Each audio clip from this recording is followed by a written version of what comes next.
रही। उन बच्चों की अगर बात की जाए तो उनकी शिक्षा के ऊपर एक्चुअली में मतलब सही तरीके से देखें, सही प्रकार से देखें तो वहाँ एजुकेशन के वक्त जब वो बच्चे अपने जेंडर आइडेंटिटी के साथ लड़ाई लड़ रहे होते हैं, जो कोई भी व्यक्ति है, मतलब हम सब में हम अपने आप में अगर जानने की कोशिश करें तो हमें अपने जेंडर का आभास 12, 13, 14, 15, 17 साल की उम्र में ही हुआ है। उससे पहले हमें समझ भी नहीं होती है कि हम क्या हैं, बस हम एक बच्चे होते हैं जो चीज़ों के साथ खेलते हैं, खाते हैं और सो जाते हैं। हमारी सोचने समझने की शक्ति भी उतनी नहीं होती, क्षमता भी उतनी नहीं होती। तो उस उम्र के बच्चे हैं, कार्य कर रहे हैं, तो आप सोचिए कि उस बच्चे का जीवन कितना मुश्किल और परेशान हो जाता है वो बच्चा जब उसको कोई भी सहारा नहीं मिल रहा होता है। मैं अपनी खुद की बात करूँ तो 13-14 साल की उम्र में जब मुझे लग रहा था मेरा जन्म एक पुरुष शरीर में हुआ है, मगर एक एहसास और फीलिंग महिला बनी है और वैसे कपड़े पहनने का दिल है, तो मतलब उसको अगर भाषा के शब्दों में मैं उतार के देखूं तो पिता जैसा शरीर मिला लेकिन माता जैसे वस्त्र पहनने का इच्छा रखते हैं। ये मेरी अपनी इच्छाएं थी।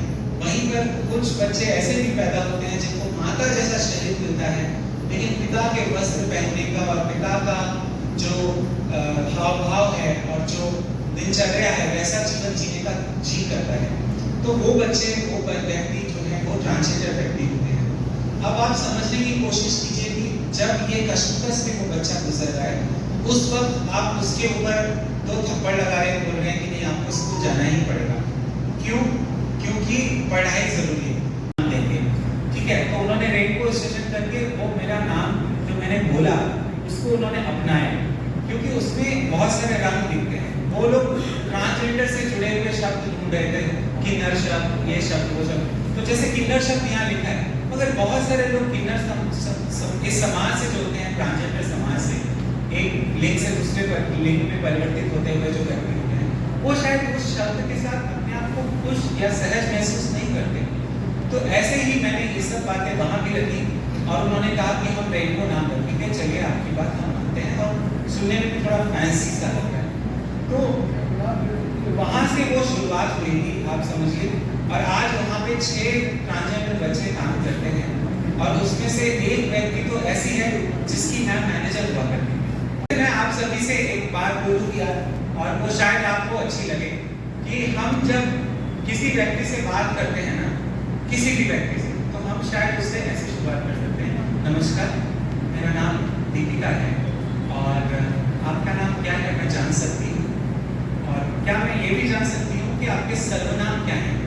या फिर वो शब्द अगर उसको समझ नहीं आता है, इंग्लिश में वर्ड है प्रोनाउंस क्या है, आपके प्रेफर्ड प्रोनाउंस क्या है, और वो भी नहीं समझ में आता है तो हम उसको बोल सकते हैं कि आपको मैं किस तरह से संबोधित करूँ, आपको मैं भाई बोलूँ, बहन बोलूँ, माता बोलूँ, पिता बोलूँ, मैं किस तरह से आपसे बात करूँ।